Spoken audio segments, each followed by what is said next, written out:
இந்த காணொலியை பார்க்க வந்த எல்லாருக்குமே ஒரு அழகான வணக்கம் மக்களே. இன்னைக்கு நம்ம ஹிந்தியில ரீசெண்டா ரிலீஸ் இருக்கக்கூடிய நிக்கிதா ராய் அப்படின்ற ஒரு சூப்பரான ஹாரர் படத்தை பத்தி தான் இந்த வீடியோல பார்க்க போறோம். சோ வீடியோக்குள்ள போறதுக்கு முன்னாடி இந்த படத்தோட வல்லனை பத்தி சொல்லணும் அப்படின்னா, படத்தோட நாயகியான நிக்கிதா ராய் அப்படின்றவங்க தன்னோட அண்ணனோட மரணம் ஏற்பட்டுருச்சு அப்படின்ற மாதிரி லண்டனுக்கு போக ஆரம்பிக்கிறாங்க. அங்க போனதுக்கு அப்புறம் தான் இந்த மரணத்துக்கு பின்னாடி ஏதோ ஒரு அமானுஷம் இருக்கு அப்படின்றத புரிஞ்சுக்கிறாங்க. தேட ஆரம்பிக்கிறாங்க. இவங்களுக்கு எதிர்பார்க்காத பல திருப்பங்கள் காத்துக்கிட்டு இருக்கு. அதெல்லாம் தான் நாம இந்த வீடியோல பார்க்க போறோம். சோ வீடியோக்குள்ள போறதுக்கு முன்னாடி நம்மளோட சேனலுக்கு இப்பதான் நீங்க புதுசா வந்திருக்கீங்க, இல்ல இந்த வீடியோக்கு லைக் அண்ட் சப்ஸ்கிரைப் கொடுக்காம பாத்துக்கிட்டு இருக்கீங்க அப்படின்னா முதல் வேலையா அதை பண்ண மாதிரி கேட்டுக்கிட்டா உங்களை இந்த வீடியோக்குள்ள கொண்டு போறேன். இந்த படத்தோட ஸ்டார்டிங் சைட்ல ராய் அப்படின்ற ஒரு கேரக்டர் தான் காமிக்கிறாங்க. லண்டன்ல இருக்கும்போது தனிமையில இருக்க அவரோட வீட்டுக்குள்ள ஏதோ ஒரு சத்தம் இவருக்கு கேட்கிற மாதிரி தோணிக்கிட்டே இருக்கு. பயந்து நடுங்கி பேசிக்கிட்டே இருக்கும்போது அவரோட ரெக்கார்டிங் பண்ற ஒரு டிவைஸ் இருக்கும். அதுல அந்த நபர் சொன்னது எல்லாமே உண்மைதான். அந்த 3வது நாள் இன்னைக்கு வந்துருச்சு. இதுக்கு மேலேயும் என்னால இது எதுவுமே கட்டுப்படுத்த முடியல. அவர் சொன்ன விஷயங்கள் எல்லாமே அப்படியே நடந்துகிட்டு இருக்கு. மாதிரி பயத்துல அங்க இருந்து அப்படியே ஓட ஆரம்பிக்க பின்தொடர்ந்து ஏதோ ஒரு உருவம் இவரை துரத்திக்கிட்டு இருக்கு அப்படின்றத நமக்கு இங்க காமிக்க ஆரம்பிக்கிறாங்க. அதை பார்த்துட்டு இவர் கார்ல ஏறி அங்கிருந்து தப்பிச்சு போகணும் அப்படின்னு ட்ரை பண்ண அந்த உருவம் இவர் விடுறதா தெரியல. பின்தொடர்ந்து வந்துகிட்டே இருக்கும்போது அங்க ஒரு சின்ன ஆக்சிடென்டே உள்ளாகுது அப்படின்ற மாதிரி இருக்கும். பலத்த காயங்களோட அந்த அமானுஷமான உருவத்துக்கிட்ட இருந்து தப்பிக்கணும் அப்படின்றதுக்காக ஒரு கட்டத்துக்கு மேல பிரிட்ஜ் மேல இவர் நின்றுகிட்டு இருப்பாரு. பொத்துன்னு விழுந்து போக அப்பயும் அந்த உருவம் விடுற மாதிரி தெரியல. இவரோட காலை பிடிச்சி இழுக்க ஆரம்பிக்குது. அப்படியே சீன் கட் பண்ண படத்தோட நாயக்கான நிக்கிதா ராய் அப்படின்றவங்க கிட்ட மும்பைல போக ஆரம்பிக்குது. சோ அவங்க ஒரு புக் எழுதி அதை லான்ச் பண்ணணும் அப்படின்றதுக்காக ஒரு ஈவெண்ட் மாதிரி பிளான் பண்ணி அதை ஆர்கனைஸ் பண்ணிக்கிட்டு இருக்காங்க. இவங்க எழுதின புத்தகம் பாத்தீங்கன்னா இந்த சூப்பர் ஸ்டிஷன்லாம் இருக்கும் இல்லையா, அதை பேஸ் பண்ண புத்தகமா இருக்கும். இதுக்கு உறுதுணையா இருந்தது இவங்களோட அண்ணனான ராய் அப்படின்றவர் தான். சோ அண்ணன் சின்ன வயசுல இருந்து இந்த மாதிரியான விஷயங்களை நோக்கி போய்கிட்டு இருக்காரு. சயின்ஸுக்கு அப்பாற்பட்ட ஒரு விஷயம் இருக்கு, அதுதான் நாங்க தேடி போய்கிட்டு இருக்கோம் அப்படின்ற மாதிரி அங்க ஒரு பிரீஃபான இன்ட்ரோடக்ஷனை கொடுத்துட்டு அந்த புக்கையும் லான்ச் பண்ணிட்டு இவங்களோட ரூமுக்கு போறாங்க. அண்ணனுக்கு போன் அடிக்கிறாங்க. போன் கனெக்ட் ஆகிற மாதிரி தெரியல. இதனால வாய்ஸ் நோட்ல நான் இத்தனை வருடங்களா கஷ்டப்பட்டுக்கிட்டு இருந்தேன், அந்த புத்தகத்தை லான்ச் பண்ணிட்டு உங்களுக்கு கால் பண்ண கால் கனெக்ட் ஆக மாட்டேங்குது அப்படின்ற மாதிரி வாய்ஸ் நோட்டை போட்டுட்டு இவங்களோட வேலையை பார்த்துக்கிட்டே இருக்கும்போது அப்பதான் அந்த லண்டன்ல இருந்து உங்களுக்கு ஒரு கால் வர ஆரம்பிக்குது. டீனா அப்படின்ற ஒரு லேடி இவங்க கிட்ட போன் பண்ணி இவங்களோட அண்ணன் இறந்து போயிட்டார் அப்படின்ற விஷயத்த பகிர்ந்துக்கும் போது கண்கள் எல்லாமே கலங்க ஆரம்பிக்குது. வேக வேகமா அண்ணனை பார்க்கணும் அப்படின்ற மாதிரி லண்டன் கிளம்ப ஆரம்பிக்கிறாங்க. போற நடுவுல இவங்களோட அண்ணனும் நிறைய விஷயங்களை இதுக்கு முன்னாடி பிளாஷ்பேக்கா பேசியிருப்பாங்க இல்லையா, அந்த விஷயங்கள் எல்லாமே ஓடிக்கிட்டே இருக்க மாதிரி நமக்கு காமிச்சுக்கிட்டே இருக்க. கட் பண்ணா இறந்து போன நிலையில இருக்க அந்த பாக்குறாங்க. கதறி அழுதுகிட்டு இருக்காங்க. அந்த சமயத்துலதான் ஜாலி அப்படின்ற ஒரு கேரக்டர் இங்க நமக்கு அப்படியே அறிமுகப்படுத்துறாங்க. அந்த நபர் வேற யாரும் கிடையாது, இவங்களோட எக்ஸ் பாய் ஃப்ரெண்டா இருந்தவர். ஆனா இப்போ அந்த மாதிரி எதுவும் இல்ல அப்படின்ற மாதிரி இருக்கும். சோகத்துல இருக்க நிக்கிதாவை பார்த்தது இவர் ஆறுதல்கள் எல்லாத்தையும் சொல்லிட்டு அப்படியே வெளியே போக இவருக்கு சோசியல் மீடியால நிறைய ஃபாலோவர்ஸ் இருப்பாங்க. அவங்க கிட்ட இறந்து போன நபரை பத்தி உருக்கமா பேசிக்கிட்டே இருக்கும்போது இந்த விஷயத்த நிக்கிதா கவனிக்கிறாங்க. அப்பல இருந்து இப்போ வரைக்கும் நீ கொஞ்சம் கூட மாறவே இல்லை, எனக்காக ஒரே ஒரு உதவி பண்ண முடியுமா அப்படின்ற மாதிரி அண்ணா இறந்து போனதா சொல்ற இடம் இருக்கு இல்லையா, அங்க போறாங்க. நடந்த விஷயங்கள் எல்லாத்தையும் அப்படியே நினைச்சு பார்க்க ஆரம்பிக்கிறாங்க. ஒரு மாதிரி ஆயிடுறாங்க. அண்ணா எவ்வளவு கஷ்டப்பட்டு இருப்பாரு அப்படின்ற எண்ணங்கள் இவங்களுக்குள்ள ஓடிக்கிட்டே இருக்கு. அப்படியே கட் பண்ணி இறந்து போனா இல்லையா, அவரோட டீம் கிட்ட போக ஆரம்பிக்குது. அந்த மனுஷன் போனதால அங்க இருக்க எல்லாருமே சோகத்துல இருக்காங்க. அது கூடவே ஹீரோயின் அங்க வந்ததும் அவங்க கிட்ட நிறைய ஆறுதல்கள் எல்லாத்தையும் சொல்லிட்டு இருக்காங்க. கடைசியா அவங்களோட அண்ணா இறந்து போறதுக்கு முன்னாடி ஒரு பெரிய நபரோட ஃபவுண்டேஷனை இன்வெஸ்டிகேஷன் பண்ணிட்டு இருந்தார் அப்படின்ற மாதிரி இருக்கும். சோ அந்த நபரோட பேர் அமர்தேவ் அப்படின்றது ஒரு கல்ட் லீடர் மாதிரி இருக்க ஒரு மனுஷன். சுத்தி எக்கச்சக்கமான ஆளுங்க இவர் சொல்ற விஷயங்களை கேட்டுக்கிட்டு இருப்பாங்க அப்படின்ற மாதிரி இருக்கும். சோ இதுக்கு பின்னாடி ஏதோ ஒரு மர்மம் இருக்கு அப்படின்ற மாதிரி அந்த நபர் விசாரிச்சுக்கிட்டே இருக்கும்போது திடீர்னு இப்படி ஒரு சம்பவத்தை பண்ணிக்கிட்டார் அப்படின்ற மாதிரி இருக்கும். அது கூட ஒரு ரெக்கார்ட் பண்ணி வச்சுட்டு போன விஷயங்களை இவங்க கேட்க ஆரம்பிக்கிறாங்க. அது மூலமா இவங்களுக்கு தெரிய வர விஷயங்கள் என்ன அப்படின்னா, அது அமர்தேவ் உலகத்துக்கு தெரியாத ஏதோ ஒரு வேலையை பார்த்துக்கிட்டு இருக்கா அப்படின்றது. அது மட்டும் இல்லாம இவங்களோட அண்ணா இறக்குறதுக்கு ஒரு 3 நாளைக்கு முன்னாடி அவரை போய் சந்திச்சிருக்காரு. அவர்கிட்ட பேசிக்கிட்டே இருக்கும் போது அவர் ஒரு 3 நாள் தான் உனக்கு கேடு அப்படின்ற மாதிரி சொல்லி கொடுத்திருக்காரு. முதல்ல இந்த மனுஷன் இதை கேஷுவலா எடுத்துக்கிட்டு போனாலும் ஒரு நாளைக்கு ஒரு ரெக்கார்ட் பண்ணுவா இல்லையா, அதுல ஒவ்வொரு நாட்களும் அவரோட மனநிலைமை எப்படி சேஞ்ச் ஆகிட்டு இருக்கு அப்படின்றது, தன்னை சுத்தி யாரும் இருக்கிற மாதிரி அவர் ஃபீல் பண்ணிக்கிட்டே இருக்க மாதிரி விஷயங்களை இவங்க கேட்டுக்கிட்டே இருக்கும்போது இதை பத்தி நான் விசாரிச்சாக்கணும், அந்த அமர்தேவை நான் கண்டுபிடிச்சாக்கணும், எக்ஸ்போஸ் பண்ணி ஆகணும் அப்படின்ற மாதிரி அங்க இருக்கிறவங்க கிட்ட உதவிகளை கேட்கலான்னு போக யாருமே முன் வர தயாரா இல்லை. ஏன்னா அந்த மனுஷன் சொசைட்டில பெரிய பெரிய ஆளா இருக்க மனுஷன் ஏற்கனவே ஒருத்தர் கையை வச்சு இறந்து போயிட்டாரு. இதுக்கு மேல இந்த கேஸை இன்வால்வ் ஆக வேண்டாம். அந்த இறந்து போனதுக்கான காரணமோ தண்ணீர்ல மூழ்கி இறந்து போனார் அப்படின்ற மாதிரி தான் இருக்கும். சோ இதுக்கு மேல இந்த கேஸை பத்தி விசாரிக்க வேண்டாம் அப்படின்ற மாதிரி அங்க இருக்க எல்லாரும் சொல்லிக்கிட்டே இருக்க அந்த சமயத்துல தான் இவங்களுக்கு உதவணும் அப்படின்ற மாதிரி இவங்களோட முன்னாள் காதலன் ஜாலி இருக்கான் இல்லையா, அவன் முன் வர ஆரம்பிக்கிறான். சோ அவனோட உதவியோட இவங்க கிளம்ப ஆரம்பிக்கிறாங்க. முதல்ல எங்க போறாங்க அப்படின்னா அந்த இறந்து போன இடம் இருக்கு இல்லையா, அங்க இந்த டிடெக்டிவ் எல்லாம் வந்து அனலைஸ் பண்ணிட்டு போனாங்கன்னு. ஸோ அவங்க கிட்ட விசாரிச்சா ஏதாவது கிடைக்கும் அப்படின்னு நம்பிக்கையில அங்க போய் இதை பத்தி கேட்க ஆரம்பிக்கிறாங்க. அவங்க இறந்து போனவர் மூழ்கி போன நிலையில இறந்து போயிருக்காரு, இதுல காம்ப்ளிகேட் பண்ணிக்கிற அளவுக்கு ஒண்ணுமே கிடையாது, இது மேபி தற்கொலையா இருக்கலாம் அப்படின்ற மாதிரி சொல்லி இந்த கேஸை மூடுறதுக்கான வேலைகளில் ஈடுபட்டுக்கிட்டே இருக்கும்போது இவங்களுக்கு இதுல சுத்தமா நம்பிக்கையே கிடையாது. அவர் தற்கொலை பண்ணிக்கணும் அப்படின்ற மாதிரி முடிவு பண்ணாருன்னா எத்தனையோ வழிகள் இருக்கு இல்லையா. கார்ல ஆக்சிடென்ட் எல்லாத்தையும் பண்ணிருக்காரு, அங்க இருந்து தாண்டி அதுக்காக பிரிட்ஜில இருந்து கீழே குதிக்கணும். சோ இதுக்கு பின்னாடி ஏதோ ஒன்று இருக்கு போல, அதை நம்ம கண்டுபிடிச்சாகணும் அப்படின்ற மாதிரி இவங்களோட அண்ணாவோட வீட்டுக்கு போய் லேப்டாப் முத கொண்டு அங்க இருக்கிற விஷயங்கள் எல்லாத்தையும் பார்த்துக்கிட்டே இருக்கும்போது எக்கச்சக்கமான வரைபடங்கள் அண்ட் மர்மமான எழுத்துக்கள் அப்படின்ற மாதிரி எல்லா இடத்துலயுமே, அதாவது செவுத்தோட எல்லா இடத்துலயுமே எழுதப்பட்டிருக்கு. ஒன்னும் புரியாம குழப்பத்தில் இருக்கும்போது அந்த சமயத்துலதான் இவங்களோட அண்ணாக்கு ஏதோ ஒரு பார்சல் ஒன்று ரிசீவ் ஆக இருந்தது அப்படின்ற மாதிரி இருக்கும். வீட்டு வந்து ஆள் இல்லாததால ரிட்டர்ன் போயிடுச்சு, நீங்க அதை வந்து கலெக்ட் பண்ணிக்கோங்க அப்படின்ற மாதிரி மெசேஜ் வந்திருக்கும். அதை பார்த்துட்டு இதை நம்ம வாங்க போகலாமான்னு கேட்கும்போது இன்னைக்கும் நாளைக்கும் போஸ்ட் ஆபீஸ் திறக்க மாட்டாங்க, இதனால நம்ம மண்டே போய் பார்த்துக்கலாம் அப்படின்ற மாதிரி அவங்களுக்கு ஒரு ரூம் எடுத்து கொடுத்து அங்க தங்கணும் அப்படின்ற மாதிரி அனுப்பி வைக்கும்போது இவங்க தன்னோட அண்ணாவை பத்தின விஷயங்களை நினைச்சு பார்த்துக்கிட்டே இருக்காங்க. அது கூடவே அண்ணா கடைசியா இன்வெஸ்டிகேஷன் பண்ணிக்கிட்டு இருக்கிறது இந்த அமர்தேவ் அப்படின்றவரோட கேஸ் தான், அதை நம்ம பார்த்தாகணும், அந்த ஆளை நம்ம மீட் பண்ணி ஆகணும் அப்படின்ற மாதிரி இவங்களோட முன்னாள் காதலான லவ்லிக்கு போன் பண்ணி இதுக்கு அடுத்த நாளே அவரை சந்திக்கணும் அப்படின்ற மாதிரி போக அந்த மனுஷன் நிறைய மக்கள் முன்னாடி உட்காந்து ஒருத்தர் உடம்புக்கு முடியாம இருப்பாரு, நடக்க முடியாம இருப்பாரு, அவருக்கு நிறைய போதனைகளை வழங்க ஆரம்பிக்கிறாரு. கண்டிப்பா உன்னால நடக்க முடியும் அப்படின்ற மாதிரி பல விஷயங்களை பேசிக்கிட்டே இருக்கும்போது அந்த மனுஷன் கொஞ்சம் கொஞ்சமா எழுந்து நடக்க ஆரம்பிக்கிறார். இதை பார்த்ததும் அங்க இருக்க எல்லா ஆடியன்ஸும் கை தட்டி இதை ரசிச்சுக்கிட்டே இருக்கும்போது இதுக்கு பின்னாடி கண்டிப்பா அவன் நடிச்சுதான் இருக்கிறோம் அப்படின்ற மாதிரி ஹீரோயினுக்கு தோணிக்கிட்டே இருக்கு. ஆனா கூட இருக்க லவ்லியும் மேபி இந்த ஆன்மீகத்தால இது நடந்திருக்கலாம் இல்லையா அப்படின்ற மாதிரி ஒரு சின்ன தாட்ல அவங்க கூட பேசிக்கிட்டே இருக்கும்போது அந்த சமயத்துலதான் அந்த தேவ் இருக்கா இல்லையா, இவங்க ரெண்டு பேரையுமே கூப்பிடுறாரு அப்படின்ற மாதிரி இருக்கும். சோ இறந்து போனவரோட தங்கை தான் இவங்க அப்படின்றது அவருக்கு தெரிஞ்சு போயிடுச்சு. இதனால அவன் இங்க வந்து நிறைய விஷயங்களை தெரிஞ்சுக்கணும் அப்படின்ற மாதிரி ட்ரை பண்ணிக்கிட்டே இருந்தா, ஆனா அவனால ஒண்ணுமே கண்டுபிடிக்க முடியல. இது எல்லாத்துக்குமே கடவுள் தான் காரணம், கடவுள் தான் இது எல்லாத்தையும் தீர்மானிச்சுக்கிட்டு இருக்காரு அப்படின்ற மாதிரி பொறுமையா காமா பேசிக்கிட்டே இருக்கும்போது இவர் நக்கல் அடிச்சுக்கிட்டு இருக்காரு அப்படின்றது இவங்களுக்கு புரிஞ்சு போயிடுச்சு. இதனால எதிர்மறையான கருத்துக்கள் அண்ட் இவர் ஒரு ஃபேக், அதை நான் நிரூபிப்பேன் அப்படின்ற மாதிரி இவர் முன்னாடி அவங்க பேசிக்கிட்டே இருக்கும்போது அந்த மனுஷனும் நான் உனக்கு ஒரு 3 நாள் டைம் தரேன், அதுக்குள்ள உன்னால முடிஞ்சதை பார்த்துக்கோ அப்படின்ற மாதிரி சொல்லி அனுப்பும்போது இவங்க கோபமா அங்கிருந்து வெளியே வர ஆரம்பிக்கிறாங்க. அது லவ்லி இருக்கா இல்லையா, இந்த விஷயங்கள் எல்லாமே பார்த்தது ஒரு மாதிரி ஜருக்குல இருக்காரு. அந்த மனுஷன் அவ்வளவு பெரிய மனுஷன், அவர் எதுக்காக நீ பகைச்சிட்டு நிக்கிற, அவன் உனக்கு 3 நாள் டைம் கொடுத்துட்டா, அதுக்குள்ள என்ன வேணா நடக்கலாமே, இது உனக்கு தேவைதானா அப்படின்ற மாதிரி திட்டிக்கிட்டே இருக்கும்போது இவங்களோட அண்ணா இறந்து போயிட்டார். அது மட்டும் இல்லாம இந்த ஆசிரமத்துல இவங்களோட அண்ணாக்கு துப்பு கொடுத்த ஒருத்தவங்க இருந்திருப்பாங்க. அண்ணா இறந்து போனதுல இருந்து அவங்க கிட்ட இருந்து எந்த கம்யூனிகேஷனும் இல்ல அப்படின்ற மாதிரி இருக்கும். மேபி அவங்கள பிடிச்சோம் அப்படின்னா நமக்கு ஏதாவது கிடைக்க வாய்ப்பு இருக்கு. இந்த தேவுக்கு பின்னாடி கண்டிப்பா ஏதோ ஒரு விஷயம் ஒளிஞ்சுக்கிட்டு இருக்கு, அது மட்டும் கன்ஃபார்ம் ஆகுது. அதை வெளியே கொண்டு வரணும் அப்படின்னா நமக்கு ஏதாவது ஒரு லீட பிடிச்சாகணும் அப்படின்ற மாதிரி அந்த போஸ்ட் வந்து தான் சொன்னாங்க இல்லையா,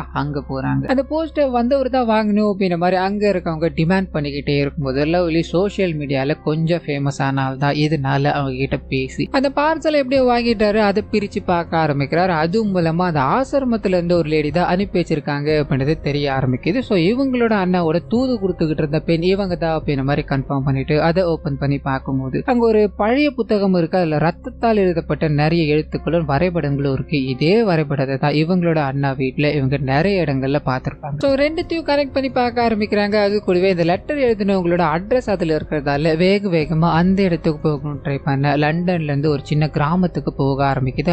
ஆள் நடமாட்டமே இல்லாத காடுகளுக்கு நடுவுல இருக்க ஒரு சின்ன வீடு. அந்த வீட்டுக்குள்ள போனது ஏதோ ஒரு பயங்கரமான நாற்றம் அடிக்க ஆரம்பிக்குது. இவங்க மூக்கு எல்லாத்தையும் பொத்திக்கிட்டு உள்ள போகும்போது அங்க நிறைய விஷயங்கள் மர்மமா இருக்க மாதிரி தெரிய ஆரம்பிக்குது. நிறைய எழுத்துக்களும் நிறைய வரைபடங்களும் இவங்களோட அண்ணாவோட வீட்டுல இருந்தது இல்லையா, அதே மாதிரி அங்க இருந்துகிட்டு இருக்கு. அண்ட் போக போக நாத்தம் அதிகரிச்சுக்கிட்டே போறதால இவங்க சுத்தி முத்தி பார்த்துக்கிட்டே இருக்கும்போது அந்த சமயத்துலதான் இவங்க தேடி போன அந்த லேடி ரொம்பவே கொடூரமான முறையில முகத்துல நிறைய காயங்களோட ஏதோ ஒன்று தோண்டிக்கிட்டு இருக்காங்க அப்படின்ற மாதிரி இவங்களுக்கு தெரிய ஆரம்பிக்குது. சோ வேகமா அவங்க கிட்ட போகலாம் ட்ரை பண்ண அவங்களோட பக்கத்துல ஒரு நாய் கொலை பண்ணி போட்டிருக்காங்க. அவங்க தோண்டிக்கிட்டே இருந்தாங்க இல்லையா, இவங்களை பார்த்தது ஹசூக் அப்படின்ற மாதிரி ஒரு வார்த்தை சொல்லி அங்கிருந்து வேகமா ஓட ஆரம்பிக்கிறாங்க. கையில கத்தியோட ஓடிக்கிட்டு இருக்காங்க. இதனால இவங்க பின்தொடர்ந்து போய் அவங்கள பிடிக்கணும் அப்படின்ற மாதிரி பல விஷயங்களை பண்ணிக்கிட்டே இருக்கும்போது அந்த லேடிக்கு ஏதோ ஒரு மர்மமான உருவத்தோட சத்தம் கேட்க ஆரம்பிக்குது. ஆரம்பிக்குது. அந்த இடத்துல கழுத்தறுத்துக்கிட்டு இறந்து போறாங்க அப்படின்ற மாதிரி இருக்கும். ஸோ இதை எல்லாத்தையும் கண்ணத்துல பார்த்த இவங்க 2 பேருமே அங்கிருந்து ஓடி போயிட்டாங்க. இவங்களுக்கு என்ன எக்ஸ்பிளைன் பண்றது அப்படின்னு புரியல. அவங்க இறந்து போயிட்டாங்க அப்படின்ற மாதிரி மட்டும்தான் இப்போ இவங்களுக்கு தெளிவா புரியுது. இதனால அந்த புக் இருக்கு இல்லையா, அந்த புக்கோட எல்லா இமேஜும் பார்த்துக்கிட்டே இருக்கும்போது ஒரு மெமரி கார்டு இருக்கிறத கவனிக்கிறாங்க. அதை போட்டு பார்க்க ஆரம்பிக்கிறாங்க. கொஞ்ச நேரத்துக்கு முன்னாடி இறந்து போனாங்க இல்லையா, அந்த பெண் தான் உள்ளுக்குள்ள என்ன நடக்குது அப்படின்றத தெரிஞ்சுக்கணுன்றதுக்காக அந்த ஆசிரமத்துக்குள்ள போக ஆரம்பிக்கிறாங்க. அந்த தேவோட எல்லா ஆணைகளையுமே அங்க இருக்க எல்லாருமே கேட்டு நடந்துகிட்டு இருக்காங்க. ஏதோ ஒரு கல்ட்டு சம்பவம் அங்க நடந்துகிட்டு இருக்கு. சோ இதை எல்லாத்தையும் தெரிஞ்சுக்கணும் அப்படின்றதுக்காக தான் நான் உள்ளுக்குள்ள போய்கிட்டு இருந்தேன் அப்படின்ற மாதிரி பல அமானுஷமான விஷயங்களை அவங்க ரெக்கார்ட் பண்ணியிருக்காங்க. அது கூடவே இவங்க கையில ஒரு புத்தகத்தை இப்ப படிச்சுக்கிட்டு இருக்காங்க இல்லையா, அந்த புத்தகத்தை அவங்க அங்க பார்த்திருக்காங்க. கையில ஒரு லிக்விட் மாதிரி அவனத்தை ஒண்ணு வச்சிருக்காங்க. அது எல்லாத்தையும் எடுத்துக்கிட்டு அங்க இருந்து ஓடி போய் தான் இந்த ராய்க்கு அனுப்பி வைக்கணும் அப்படின்ற மாதிரி ட்ரை பண்ணிருப்பாங்க. சோ இதை எல்லாத்தையும் இவங்க அந்த வீடியோ மூலமா எக்ஸ்பிளைன் பண்ணிக்கிட்டே இருக்கும்போது ஹீரோயின் அதை கவனிச்சுட்டு அந்த புத்தகத்தை மேற்கொண்டு பார்த்துக்கிட்டே இருக்காங்க. அப்பன்னு பார்த்து இவங்களுக்கும் தன்னை சுத்தி ஏதோ ஒரு உருவம் இருக்கிற மாதிரி ஃபீல் ஆகிட்டே இருக்கு. கீழே எல்லாம் எழுந்து போய் பாக்குறாங்க, யாரும் கிடையாது. மறுபடியும் வந்து அந்த வீடியோ பார்த்துக்கிட்டே இருக்கும்போது அந்த சமயத்துலதான் அந்த பொண்ணோட வீட்டுல நம்ம ஏதோ ஒரு விஷயத்த மிஸ் பண்றோம் அப்படின்றத உணர ஆரம்பிக்கிறாங்க. உடனடியா ஜாலிக்கு வாய்ஸ் நோட் அனுப்பிட்டு இவங்க கேப் பிடிச்சி அந்த இடத்துக்கு போக ஆரம்பிக்கிறாங்க. இரவு நேரத்துல அந்த இடத்துக்குள்ள கொஞ்சம் கொஞ்சமா டார்ச் லைட் எடுத்துட்டு போய்கிட்டே இருக்கும்போது மறுபடியும் அமானுஷமான சத்தங்கள். பயந்து போறாங்க. பொறுமையா நடந்து எல்லாரையும் சுத்தி முத்தி பார்த்துக்கிட்டே இருக்கும்போது காலையில அந்த லேடி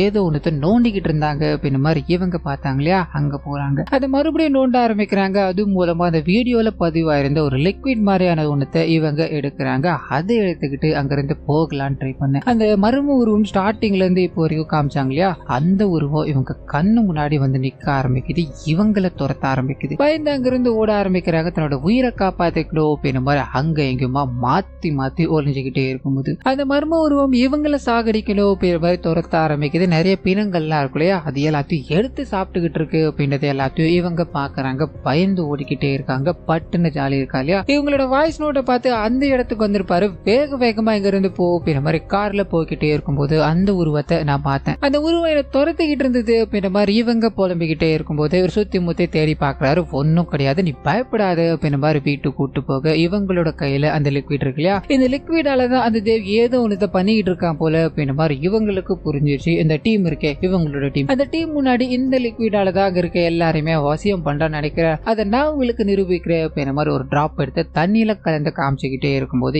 எந்த விதமான ரியாக்ஷனும் கிடையாது. சோ அங்க இருக்க எல்லாருமே இவங்க டைம் வேஸ்ட் பண்ணிக்கிட்டு இருக்காங்க. இதுக்கு பின்னாடி ஒன்னும் கிடையாது, இந்த கேஸை நீங்க இத்தோட விட்டுடுங்க அப்படின்ற மாதிரி பேசிக்கிட்டே இருக்கும்போது அந்த டிடெக்டிவ் இருக்கா இல்லையா, அந்த இடத்துக்கு வர ஆரம்பிக்கிறார். நேத்து இவங்க இருக்கும்போது ஒரு பொண்ணு கழுத்து அறுத்துக்கிட்டு இறந்து போனாங்க இல்லையா, அந்த பொண்ணை பத்தி பேசிட்டு உங்ககிட்ட ஒரு சில விஷயங்களை நான் கேட்கணும், என் கூட வர முடியுமா அப்படின்ற மாதிரி தேவ் முன்னாடி கொண்டு போய் நிப்பாட்டும் போது இவரு இவங்களோட ஆளுதான் அப்படின்றது நமக்கு தெரிய ஆரம்பிக்குது. ஏற்கனவே தேவ் இவங்களுக்கு ஒரு 3 நாள் கெடு கொடுத்துட்டாரு. இதுக்கும் மேலும் மேலும் மேலும் நீங்க இது மாதிரி பண்ணிக்கிட்டு இருக்கிறது எனக்கு பிடிக்கவே இல்லை. அந்த இறந்து போன பொண்ணை போய் பாத்தீங்களா, அந்த பொண்ணோட புத்தகங்கள் எல்லாமே உங்களுக்கு கிடைச்சதா, அதுல இருக்க விஷயங்களை இத்தோட நிப்பாட்டுங்க, அப்படி இல்லைன்னா இந்த அரக்கன் உங்களை தொடர்ந்துகிட்டே தான் இருப்பான் அப்படின்ற மாதிரி ஒரு போட்டோ காமிக்கும் போது இவங்களோட கண்ணு முன்னாடி வந்துகிட்டு இருக்கு இல்லையா, அந்த அரக்கனோட வரைபடம் தான் அங்க இருக்கு. சோ இதை பார்த்தது ஹீரோயினுக்கு ஒன்னும் புரியல. அப்படி அங்க இருந்து பயந்து ஓட ஆரம்பிக்கிறாங்க. கட் பண்ண அண்ணனோட வீடியோஸ் அந்த பொண்ணோட வீடியோஸ் அப்படின்ற மாதிரி எல்லாத்தையும் அனலைஸ் பண்ணிக்கிட்டே இருக்கும் போது தான் அங்க இருக்கிற எழுத்துக்கள்லாம் ஏதோ ஒன்னத்தை குறிக்குது அப்படின்றது இவங்களுக்கு தோண ஆரம்பிக்குது. டீனா அப்படின்ற ஒரு லேடி கிட்ட இவங்க பேசுவாங்க இல்லையா, அவங்க கிட்ட கொடுத்து இது என்னன்னு செக் பண்ணி பார்க்க முடியுமான்னு சொல்ல அது எல்லாமே ஒரு கோஆர்டினேட்ஸ் ஒரு லொகேஷனை குறிக்குது அப்படின்ற மாதிரி இவங்களுக்கு புரிய ஆரம்பிக்குது. அந்த லொகேஷன் பாத்தீங்கன்னா ஒரு கைவிடப்பட்ட இடம் அப்படின்ற மாதிரி இருக்கும். இவங்க யோசிக்கிறாங்க வேற வழி இல்லாததால தன்னோட ஜாலியை கூப்பிட்டுக்கிட்டு அங்க போகும்போது ஜாலி ஒரு பக்கம் இவங்க ஒரு பக்கம் எல்லா சைடும் போக ஆரம்பிக்கிறாங்க. அது கூடவே இவங்களுக்கு கிடைச்ச லிக்விட் இருக்கு இல்லையா, அதே மாதிரி லிக்விட் அங்க நிறைய இடங்கள்ல இருக்க ஆரம்பிக்குது. சோ ஜாலி மேற்கொண்டு ஒவ்வொரு அறையா செக் பண்ணி பார்த்துக்கிட்டே இருக்கும்போது அதே சமயத்துல ஹீரோயின் போய்கிட்டே இருந்தாங்க இல்லையா, ஒரு அறைக்குள்ள நிறைய பிணங்கள் இருக்க ஆரம்பிக்குது. பார்த்து பயந்து போன அவங்களுக்கு இன்னும் பயமுறுத்துற வகையில இவங்களை துரத்திக்கிட்டு இருக்க அந்த அரக்கன் இருக்கு இல்லையா, அது இவங்களை பார்த்து அப்படியே முறைச்சிக்கிட்டு இருக்கு. அங்க இருக்க பிணங்கள் எல்லாத்தையும் எடுத்து சாப்பிட்டுக்கிட்டு இருக்கு அப்படின்ற மாதிரி இருக்கும். சோ ஹீரோயினை பார்த்ததும் அங்க இருந்து துரத்த ஆரம்பிக்க தான் உயிரை காப்பாத்திக்கணும் அப்படின்ற மாதிரி ஓட ஆரம்பிக்கிறாங்க. ஜாலியா கத்தி கித்தி கூப்பிட்டுக்கிட்டே இருக்கும்போது ரெஸ்பான்ஸே இல்லாம போயிடுது. அந்த மிருகமும் ஓடி வந்து இவங்களோட கழுத்துல ஒரே கீறு. அந்த இடத்துல இவங்க ரத்தம் சொட்ட சொட்ட விழுந்து போறாங்க அப்படின்ற மாதிரி இருக்கும். தூரத்துல இருந்து அந்த மிருகம் பார்த்துக்கிட்டே இருக்கும்போது பட்டுன்னு ஜாலி அங்க வர இவங்களோட நிலைமையை பாக்குறாரு. வேக வேகமா அந்த தேவ் கிட்ட கூட்டு போறாரு. நாங்க பண்ண தப்ப எல்லாமே நாங்க ஏத்துக்கிறோம், எங்களை மன்னிச்சிருங்க, இதுக்கு மேல நாங்க இதுல இன்வால்வ் ஆக மாட்டோம், என்னோட ஃப்ரெண்டோட உயிரை எப்படியாவது காப்பாத்துங்க அப்படின்ற மாதிரி கெஞ்சிக்கிட்டே இருக்கும்போது அந்த மனுஷனை யோசிக்கிறாரு. நான் உன்னோட ஃப்ரெண்டோட உயிரை காப்பாற்றணும், ஆனா அந்த அரக்கனை உன் ஃப்ரெண்டோட உடம்புல இருந்து போக்க வைக்கணும் அப்படின்னா ஒரே வழிதான் இருக்கு, நீங்க ஒரு பலியை கொடுத்தாக்கணும், அந்த பலியால மட்டும்தான் அந்த அரக்கனோட பசி சரியாகும், அப்பதான் அவன் இங்க இருந்து உங்களை விட்டு போவா அப்படின்ற மாதிரி பேசிக்கிட்டே ஹீரோயின் கிட்ட போகும்போது அவங்க தடுத்து நிறுத்துறாங்க. இது எல்லாத்துக்கும் பின்னாடியும் நீதான் இருக்கு அப்படின்றது எனக்கு கண்டிப்பா தெரியும், என்னைக்காவது ஒரு நாள் நான் ஆதாரத்தோட நிரூபிப்பேன்டா அப்படின்ற மாதிரி அங்க இருந்து வெளியே போய் ஜாலி கிட்ட சண்டை போட ஆரம்பிக்கிறாங்க. எதுக்காக என்ன இங்க கூட்டு வந்து, இது எல்லாத்துக்கும் பின்னாடியும் அவன் தான் இருக்கா, அவனை போய் கையெழுத்து கும்பிட்டா சரியாயிடுமா அப்படின்ற மாதிரி ரெண்டு பேரும் சண்டை போட்டுக்கிட்டு அங்க இருந்து ஜாலி சரக்கடிக்கணும் அப்படின்ற மாதிரி போயிட்டாரு. ஹீரோயின் தன்னோட ரூமுக்கு போறாங்க. அண்ணனோட எடுத்த போட்டோக்கள் எல்லாத்தையும் ஒவ்வொன்றத்தையா பார்த்துக்கிட்டே இருக்கும்போது அந்த சமயத்துல தான் இவங்களுக்கு பட்டுன்னு அப்படி மூச்சை திணறல் ஏற்பட ஆரம்பிக்குது. என்ன பண்ணுறதுன்னு தெரியாம தண்ணி குடிக்கணும் அப்படின்ற மாதிரி போகும்போது பட்டுன்னு தண்ணி இவங்களோட பேக் மேல விழ ஆரம்பிக்குது. பொத்துன்னு அந்த இடத்துல இவங்க மயக்கம் போட்டு இவங்களோட உயிருக்கு போராடிக்கிட்டு இருக்காங்க அப்படின்ற விஷயங்களை நமக்கு காமிச்சுக்கிட்டே இருக்கும்போது அதே சமயத்துல குடிச்சுக்கிட்டே இருக்க ஜாலி கிட்ட போக ஆரம்பிக்குது. ஸோ எல்லா இடங்கள்லயும் ஒரு சோசியல் மீடியா ஃப்ரீக் அப்படின்றதுனால வீடியோ எடுக்கிறது வழக்கமா இருந்திருக்கும். அந்த வீடியோக்கள் எல்லாத்தையும் பார்த்துக்கிட்டே இருக்கும்போது ஆசிரமத்துல இருக்க ஒரு நபர் இவங்களை ஃபாலோ பண்ணிக்கிட்டு இருக்காரு அப்படின்ற விஷயத்த கவனிக்க ஆரம்பிக்கிறாரு. அந்த போட்டோஸ்ல அவர் பதிவாயிருக்காரு அப்படின்ற மாதிரி இருக்கும். அதையும் தாண்டி ஒருத்தவங்க கழுத்தறுத்துக்கிட்டு இறந்து போனாங்க இல்லையா, அவங்க அசூக் அப்படின்ற மாதிரி ஒரு வார்த்தையை சொல்லிட்டு போயிருப்பாங்க இல்லையா, அந்த அர்த்தத்தை இவர் தேட ஆரம்பிக்கிறார். ஒரு ட்ரக் கொடுக்குற, அதாவது ஹாலுசினேஷன் கொடுக்குற ஒரு ட்ரக் அப்படின்றது புரிய ஆரம்பிக்குது. ஸோ வேகமா அங்க இருந்து கிளம்பி ஹீரோயினை பார்க்கணும்னு போக அப்படியே கற்பனா தேவ் எல்லா மக்கள் முன்னாடியும் பிரீச், அதாவது சொற்பொழிவுகளை ஆற்றிக்கிட்டே இருக்கும்போது அந்த சமயத்துல தான் நிக்கிதா ராயை காப்பாத்துங்க, அவங்க உயிருக்கு போராடிக்கிட்டு இருக்காங்க குரு அப்படின்ற மாதிரி வேகமா ஜாலி உள்ள கொண்டு வர ஆரம்பிக்கிறாரு. நிக்கிதா ராய் பயங்கர கஷ்டத்துல, அதாவது மூச்சை விட முடியாம கஷ்டத்துல இருக்கும்போது இவர் அவங்களை எல்லாரையும் பாக்குறாரு. அது கூடவே மக்கள் எல்லாருமே உங்களால முடியும் குறிச்சு அவங்களை காப்பாத்துங்க அப்படின்ற மாதிரி கத்திக்கிட்டே இருக்கும்போது இந்த விருப்பத்தை இவர் ஏத்துக்க ஆரம்பிக்கிறார். அவங்கள கூட்டு போய் அவங்களோட உடலை சரி பண்ணணும் அப்படின்ற மாதிரி ட்ரை பண்ணும்போது அவங்க அப்படி அவரோட கைகளை பிடிச்சு இவர்கிட்ட பேச ஆரம்பிக்கிறாங்க. அது மூலமா ஸ்டார்டிங்ல இருந்து இது நேரம் வரைக்கும் போய்கிட்டு இருந்த மிஸ்ட்ரி இங்க விலக ஆரம்பிக்குது. விஷயம் என்ன அப்படின்னா இதுக்கு பின்னாடி எந்த விதமான அமானுஷ்யமும் கிடையாது. இது எல்லாத்தையுமே பண்ணிக்கிட்டு இருக்குது இங்க இருக்க தேவ் அப்படின்ற ஒரு கேரக்டர் தான். ஸோ இவர் பின்னாடி கொத்தா மக்கள் இவர் சொல்ற விஷயங்கள் எல்லாத்தையும் கேட்டு நடந்துக்கிறதுக்கான காரணம் என்ன அப்படின்னா இவர் கேட்ட ஒரு ட்ரக் செடி இருக்கு, அது நிறைய கற்பனைகளை வளர்த்துக்கிட்டே இருக்கும் அப்படின்ற மாதிரி இருக்கும். ஸோ அதை வச்சு இவர் எப்படி இம்ப்ளிமெண்ட் பண்றாரு அப்படின்னா தனக்கு படையணும் அப்படின்ற மாதிரி முதல்ல அவங்கள பிரெயின் வாஷ் பண்ண ஆரம்பிக்கிறாரு. அப்படி படியில இல்ல தன்னை எதிர்க்கிறாங்க அப்படின்னா அவங்க இந்த இடத்துக்கு வரும்போது அவங்களோட உடைமைகள் எல்லாத்தையும் வாங்கிட்டு தான் உள்ளிடுவாங்க அப்படின்ற மாதிரி இருக்கும். அப்படி உடைமைகளை வாங்கும் போது அதுல அந்த ட்ரக் எல்லாத்தையும் தடவிட்டாங்க. ஸோ ஒவ்வொரு முறையும் அவங்க அந்த உடைமைகளை பயன்படுத்தும் போது அவங்க அந்த ட்ரக்ஸை சுவாசிக்க ஆரம்பிக்கிறாங்க. அது மூலமா அவங்களுக்கு இந்த ஹாலுசினேஷன் உருவாக ஆரம்பிக்குது அப்படின்ற மாதிரி இருக்கும். ஸோ அந்த அமானுஷ்யமான மிருகம் இருக்கு இல்லையா, அதையும் இவர் ஏதோ அவங்க கிட்ட நிறைய முறை அதை பத்தி காட்டி பேசி அவங்களுக்குள்ள அதோட இமேஜினேஷனை வர வைக்கிறார் அப்படின்ற மாதிரி இருக்கும். அதுக்கு பயந்துகிட்டு தான் அவங்க ஓடி ஒளிஞ்சுக்கிட்டு தன்னோட உயிரை மாச்சிக்கிறாங்க அப்படின்ற மாதிரி இருக்கும். ஸோ இந்த விஷயங்கள் எல்லாமே இவங்க சொல்லிக்கிட்டே இருக்கும்போது அந்த நபர் பரவாயில்ல நீ இது வரைக்கும் கண்டுபிடிச்சிட்ட, இதுக்கு பின்னாடி என்னெல்லாம் இருக்கு அப்படின்றத நீ ஒரு நாளும் கண்டுபிடிக்க முடியாது, நீ சொன்னது எல்லாமே கரெக்ட் தான், நீங்க உபயோகப்படுத்துற ஒவ்வொரு பொருட்களையும் தான் அதை பயன்படுத்திட்டு தான் இருக்கேன், உன்னோட ஹேண்ட்பேக்ல முத கொண்டு அண்ணனோட இன்ஹீலர் வரைக்கும் அது எல்லாத்துலயுமே அந்த ட்ரக்கை கலக்கிறது மூலமா தான் அவங்களோட மைண்டுக்குள்ள பல எண்ணங்கள் ஓட ஆரம்பிக்குது. ஸோ அதை நான் பயன்படுத்தி தான் இது எல்லாத்தையும் பண்ணிட்டு இருக்கேன், உன்னால என்ன பண்ண முடியும் அப்படின்னு மாதிரி திட்டிக்கிட்டே இருக்கும்போது இதை எல்லாத்தையுமே ஜாலி இருக்கா இல்லையா அவரோட சோசியல் மீடியா பேஜ்ல கண்ணாடியில கேமரா வச்சு லைவா போட்டுக்கிட்டு இருக்காரு. காரணம் என்ன அப்படின்னா இந்த மனுஷனை இப்ப ஏதாவது பண்ணும் அப்படின்னா வெளியில இருக்க இவரோட பக்தர்கள் எல்லாமே இவரை ஒரு தியாகி மாதிரி போட்டு ஆரம்பிச்சிருவாங்க. சோ இவர் என்ன பண்ணிக்கிட்டு இருக்காரு அப்படின்றத ரிவீல் பண்ணா மட்டும்தான் அவங்களுக்கு இவர் ஒரு ஃபேக் அப்படின்றதே தெரிய ஆரம்பிக்கும். அதன் நோக்கத்தில் வச்சுதான் இது எல்லாத்தையுமே இவங்க பண்ணி முடிக்க இவரோட பக்தர்கள் எல்லாருமே இவர் மேல கோபமடைய ஆரம்பிக்கிறாங்க. எல்லாருமே இவரை நோக்கி வர ஆரம்பிக்கிறாங்க, இவரை பயங்கரமா தாக்க ஆரம்பிக்கிறாங்க அப்படின்றத இங்க நமக்கு காமிச்சிட்டு அப்படியே கட் பண்ணி ஹீரோயின் கிட்ட போக ஆரம்பிக்குது. இவங்களோட காதல், அதாவது இவங்களுக்கோ ஜாலிக்கும் இருக்க காதல் இப்ப கொஞ்சமா மறுபடியும் வளர ஆரம்பிக்குது அப்படின்றத காமிச்சு அது கூடவே உங்களுக்கு ஒரு இன்னொரு கேஸ் வர்ற மாதிரியும் அந்த கேஸை நோக்கி போகிற மாதிரியும் காமிச்சு இந்த படத்தை இத்தோட முடிக்கிறாங்க. சோ கண்டிப்பா இந்த படம் என்னோட வாய்ஸ் உங்களுக்கு பிடிச்சிருக்கோ அப்படின்ற மாதிரி நம்புறேன். இந்த வீடியோல ஏதாவது நிறைய குறைகள் இருந்தது அப்படின்னா அதை மறந்துடாம கமெண்ட்ஸ்ல பதிவிட்டுருங்க.